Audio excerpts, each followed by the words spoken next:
The playing career of any professional footballer is limited.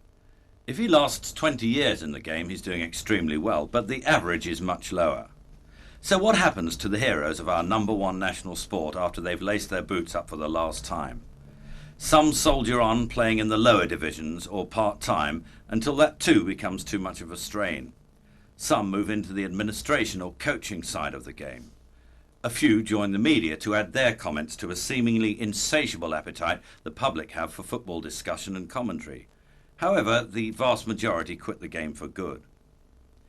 David Cross played professional football from 1969 to 1987. During that time, he played for Rochdale, Norwich City, Coventry City, West Ham, West Bromwich Albion, Manchester City, Oldham Athletic, Bolton Wanderers and Vancouver Whitecaps. His very successful career earned him 2 Second Division Championship medals and 4 Wembley appearances, one of which was on the winning side in the 1980 FA Cup final for West Ham against Arsenal.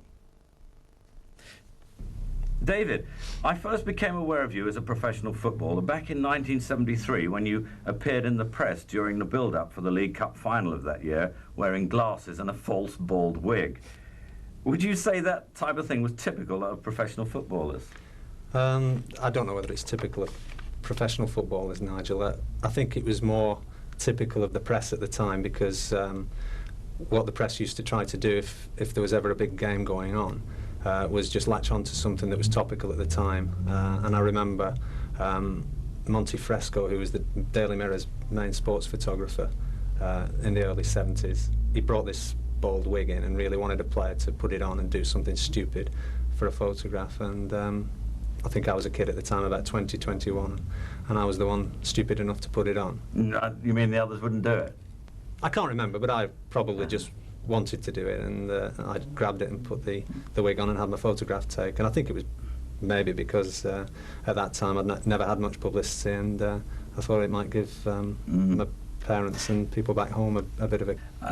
If we turn the television on at any stage, we can see somebody saying, at the end of the day, having said that, take each game as it comes. That's the typical professional footballer. Would you put yourself in that mould, or...? Well, I know what you're saying. You do find footballers are pretty good when they're on the football field, and when they come off, it's an alien situation for them. So when you're not sure of yourself, you tend to fall back on things you've heard before. And those phrases that you've just rolled out, they do trip easily off the tongue, and they are phrases that people use in and amongst a football club when no one else is listening. But they do sound trite and too obvious when you've heard them so many times on the television. But I mean, everyone can fall into that trap. And I remember particularly when I played in the FA Cup final in 1980, I said all of those things on purpose. Did you? In the after-match drinking the milk session after we'd won the cup, and very few people actually picked up the fact that I was being sarcastic. Yeah, I can imagine you doing that. At the right time. Does this apply in football, or do all the best talented people get in and the ones who aren't talented not get in? Well, I think you've asked a lot of questions all in one, Nigel, there. If you'd stopped halfway, I think it's very true to say that being in the right place at the right time is the key to it all. You've obviously got to have the talent, the basic talent there, to enable you to get through this sort of schoolboy, county standard up into a reasonable professional standard. There are so many kids playing the game that it's a very large net that you've got to fight your way through. You have to have the basic talent.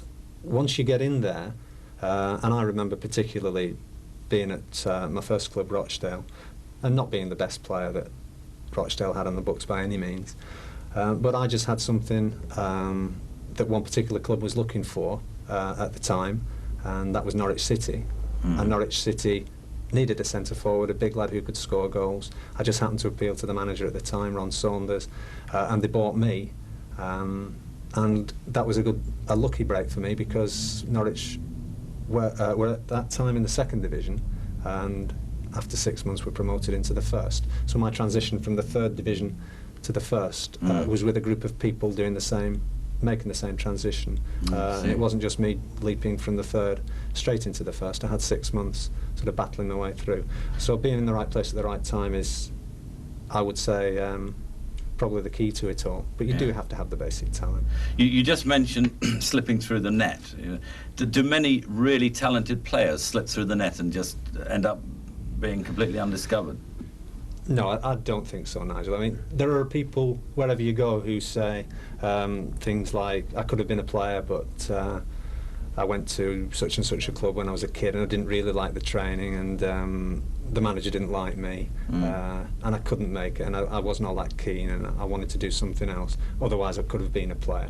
I think anyone who could have been a player actually does become one, because there isn't just basic football skills involved. You have to have a lot more character for one thing, stamina, all sorts of things build up and become a professional footballer. And it's not just a skill. It's not just the ability to pass the ball from A to B.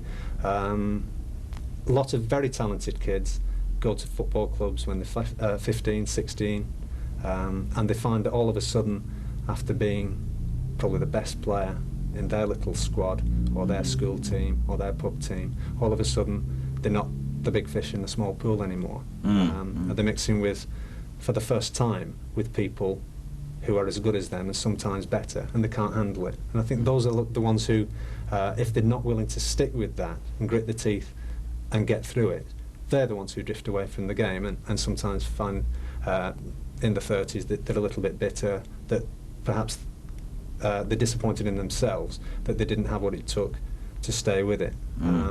And I think those are the lads that you'll probably find saying that they could have been a player, but circumstances were against them.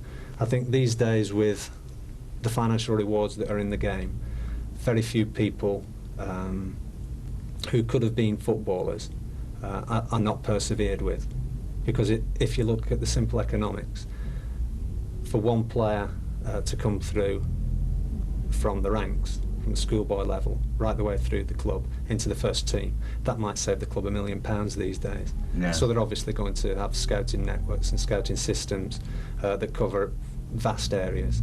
Do you think there is a huge skill factor between the professional footballer and the Sunday Leaguer or the amateur footballer, or is it just a thin line which separates? No, it's a huge gap. It is a huge gap, really. That's interesting. Yeah. What about yourself? Were you good at football at school? Or did you shine in the school team? Yeah, I was the best. I was the classic case of being the best player in the school at junior level. When I got to senior level, then you start mixing with and going into teams that are a bit older than you, and the age difference is the thing that your talent has to catch up with. I mean, if you're 13 and you're playing the school first team against 18-year-olds, then obviously you find a level. You're not the best player in that side, but the fact that you're 13 and the others are 5 years older than you makes you a bit different. So I was always looked on at school as being a particularly good player. Were you tall then? I mean, I know you're over 6 foot. Yeah, I think when I was 13 or 14, I was about 5'11" then. And so you had no trouble blending in with the older boys then? No, not really. I was just very weak. I mean, at that age, you can imagine 5'11" and 10 stone, and only 13 or 14 and growing. I wasn't strong enough physically, and that was the thing that professional football brought out of me. It built me up and gave me a lot of strength. But I mean, I was just what I was saying earlier, that I was the classic case of the best player in the school. For a period, who then went to a professional club at Rochdale and all of a sudden was the worst player in the squad of players we had then. Because at 19 or brings 18, you down to earth. Yeah, I couldn't understand why people who I'd seen playing on a Saturday afternoon, who I didn't think were particularly good and who looked a bit cumbersome, were all of a sudden like 5 yards faster than me, when I'd regarded myself as being pretty quick. And you just suddenly realise what the gap is. Were you a centre forward then? Did you want to be an up front goal scorer? Or No. I was a right winger when I was at school, and I went to Rochdale as a right winger, but I think they saw my height. Yes. And I mean, I'm very thankful for it, because when I look back in the late 60s, early 70s, when I started my career, the vogue was for big striking centre forwards, yes, who could score goals and get on the end of things, but who could get about the park as well, who were mobile enough to create problems for defenders by moving them around. And that was just the type of player I was. And going back to the thing about being in the right place at the right time, perhaps if I came into the game now, I might not have made such an impact. Getting away from football a bit, David, how about the classroom? What were you like academically at school? I think, if I remember rightly, I was the scourge of the teachers because I didn't really do any work. I had a basic intelligence, I think, but I didn't want to work. I wanted to just play football all the time. But luckily, my intelligence just happened to rise through at the last minute, and I think in the fifth form, when my O-levels were coming up, I just put myself away for about 2 months and studied, and I passed my O-levels and then went on to do my A-levels. What about other interests, in your school days? I mean, was it football, or did you have other? Football and cricket. Football in the winter and cricket in the summer. And strangely enough, I always liked cricket better than football, and I always thought that I was a better cricketer than a footballer. So you weren't a train spotter or anything? You didn't have any other interests outside of? Yeah, I mean, I used to do the normal kids' things of train spotting and blackberrying in September or August or whenever it is. But I mean, football and cricket were my two big things when I was a kid. Wow. But going back to the beginning, how it all started. You were at school. Okay, you must have been spotted, and Rochdale picked you up. But what happens? You're sitting in the house one night, and the door knocks, and there's the manager there, and saying, Or... No, it's not as dramatic as that. What happened with me was that I'd played for my town team for 2 years. And when you play for the town team, those are obviously the pick of the best players in that town at schoolboy level, at under 15 level. And all the scouts are around and about. So you'd get the scouts from Blackburn and Burnley and Bury and Man United and City and perhaps Everton and Liverpool if you had a good player, a real good player in your squad. And of the 2 years I played for 2 years because I played when I was 14 and when I was 15. I got in early. And of the, if you say 22 players were those two squads, of those 22 players, I was the only one who didn't get picked up by a club.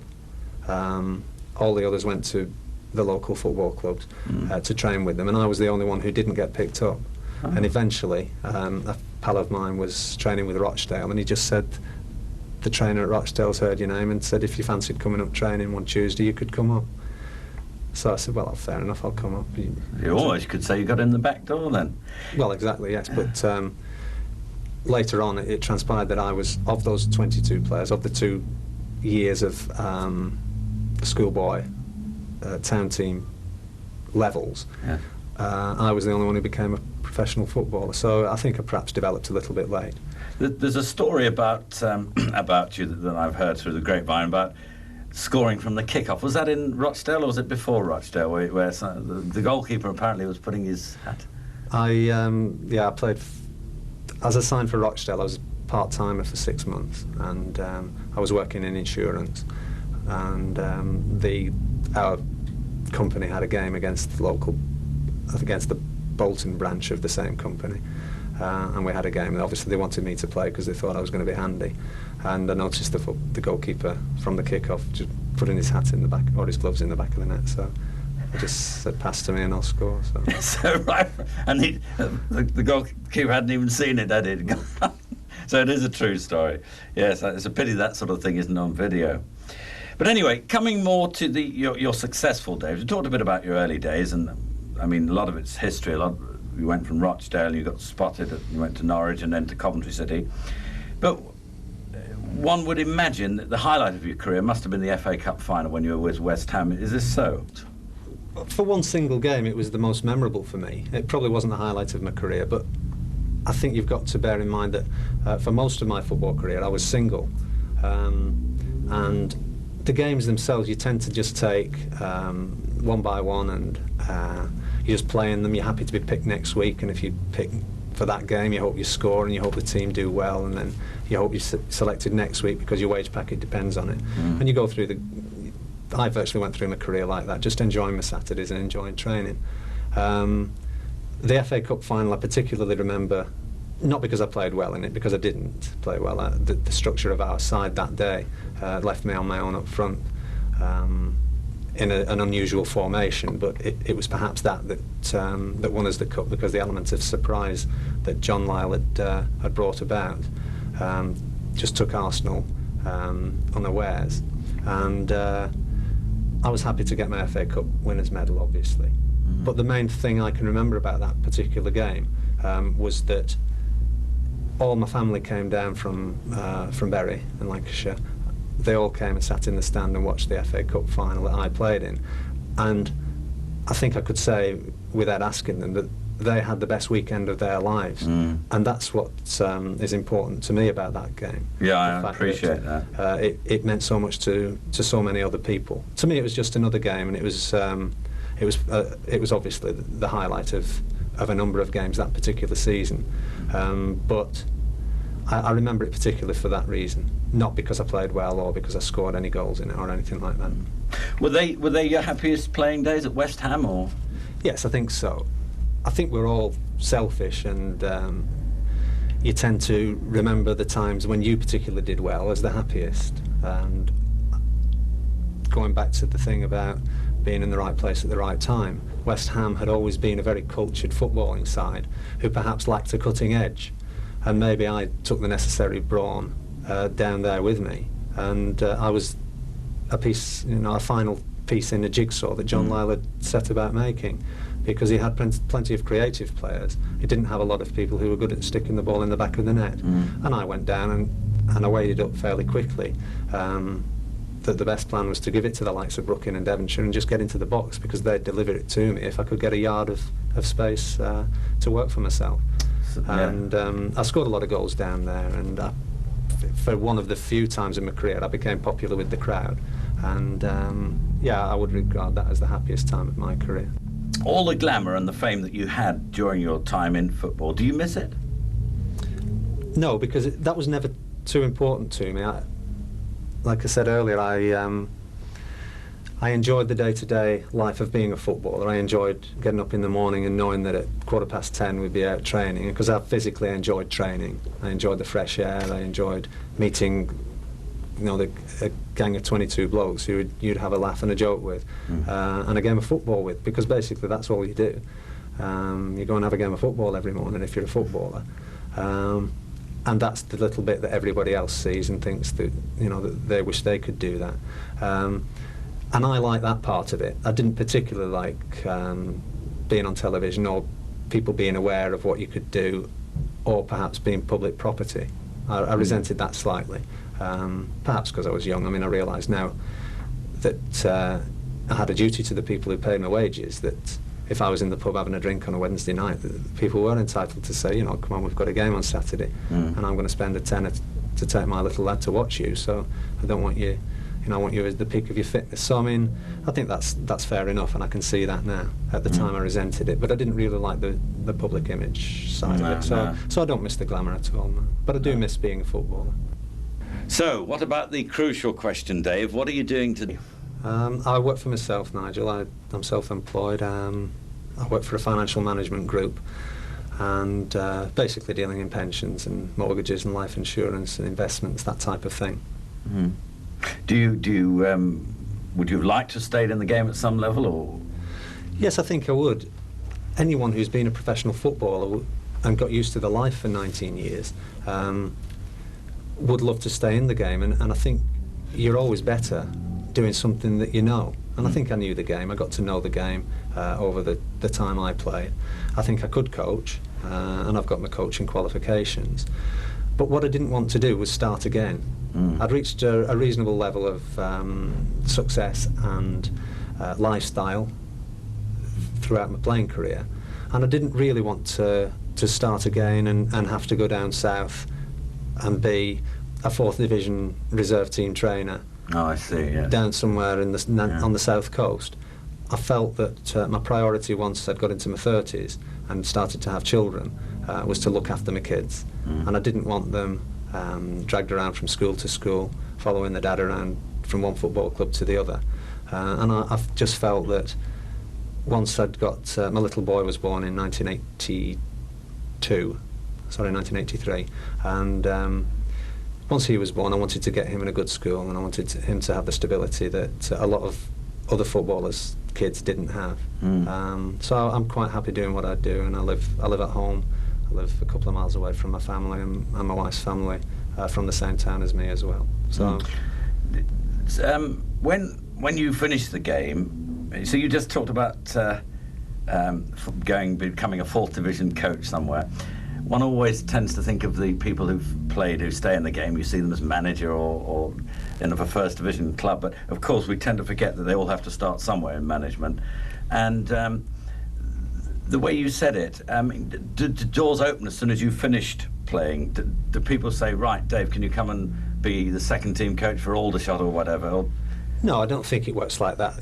It's, again, right place at the right time. I think if you're finishing your football career with a club who lose the manager and you were there and you're an experienced pro and you've got coaching qualifications and the directors like you, then they might offer you the job on a caretaker basis, and if you do well and the side gets results, then they might offer you the job full time, and then you're on your way.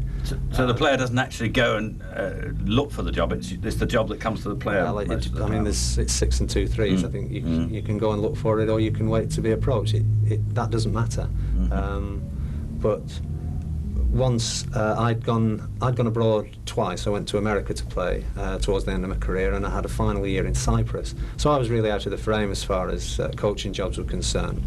And even if you do manage to get yourself on the ladder as a coach or a manager, and you're in there with a football club, these days nobody knows how long you're going to last and when you're going to be on the dole, because there's only one thing more certain than someone's dying, and that's the football manager and coach who's going to get the sack. Yes, so I tend to agree with that. I didn't want to put myself in that position. I didn't want my family to have that doubt about their future. Another thing we mentioned earlier, you skirted on, you're on about this amazing fitness. Now, I know for a fact, because I played in some charity matches, and I realised the punishing fitness programme that footballers go through. Now, you've obviously, you don't have to do it anymore. You don't have to keep 100%, but do you? Do you maintain today this? No, I don't. Fitness was a means to an end for me. Quite simply, if you didn't do your work through the week, you weren't going to be up to it on a Saturday, and on a Saturday when you were up there at the sharp end with 40,000 people watching you, if you weren't fit enough, then you were exposed fairly dramatically. So football training was a means to an end for me, but I did enjoy training and I enjoyed keeping fit. And I suppose as you get older, and I'm 39 now, you start to realise that the 40 and then 50 is creeping up. So I, out of self-respect, I like to just do a bit of running, but I don't play much football now. But I do enjoy keeping fit and running, and I'm trying to do something reasonably serious this spring as far as running is concerned. So at the moment I'm on a bit of a regime. Yes, you said earlier that family life has taken over, which obviously it does when you've got small children. What about the arts world, the theatre, television? What are your interests in that field? Well, I think if my wife and I could get a babysitter and we could go to the theatre or go to the cinema, we'd love to do it, but it's very difficult to get babysitters, and you find you're imposing on in-laws and your own family so much. So we don't get out all that much, and I think if we do get out, we're just happy to go down and have an hour and have a couple of beers. Perhaps at the local cricket club or in the local pub. But I mean, when I was in London, if I could ever get to the theatre, then I really enjoyed that. And of course I like music. Yes, what sort of music do you go in for? I like anything, basically, Nigel. What do they say, Beethoven to the Beatles? Oh yeah. I do like anything that sounds good. That grabs you, yes, as they say. Yeah. What about, I know you used to like Monty Python's Flying Circus and that zany type of humour because it goes in line with your wit, but do you still watch the reruns of that? Yeah, I do, and perhaps that's a sign of getting older as well, because I don't find that sort of thing as funny now as I did when I first saw them. But I have a great affection for that kind of humour, and perhaps it had a time and a place of its own. Perhaps the mid-70s or early 70s were just right for it. But I do find that if I watch the Monty Python stuff now, instead of laughing for half an hour, I find myself laughing twice for 2 or 3 minutes. Yeah, appreciate that, yes.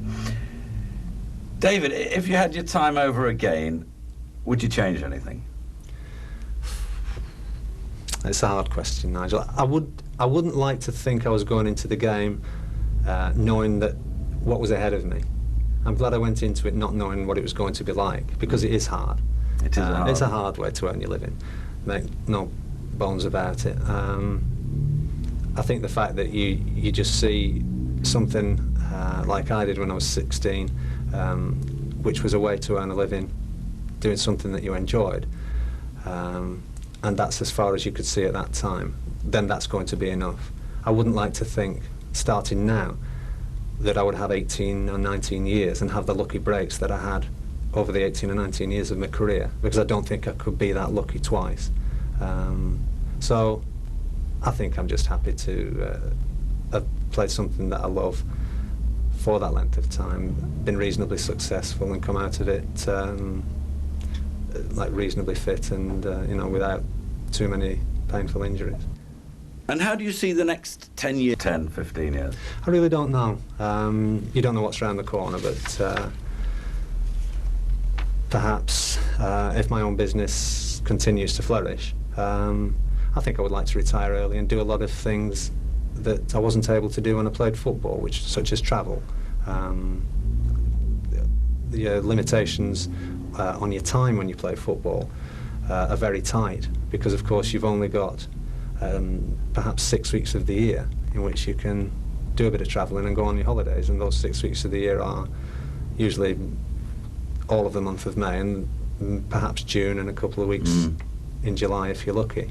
So I'd like to maybe retire early and get around the world and see a lot of the things that I missed when I was playing. But no more ambitions for fame? No, fame was never a big criteria. It was never very high up on my list of important things. No, I'm quite happy to have had my career and come out of it unscathed. Well, let's hope your happiness continues. Much for talking to us. Ladies and gentlemen, David Cross.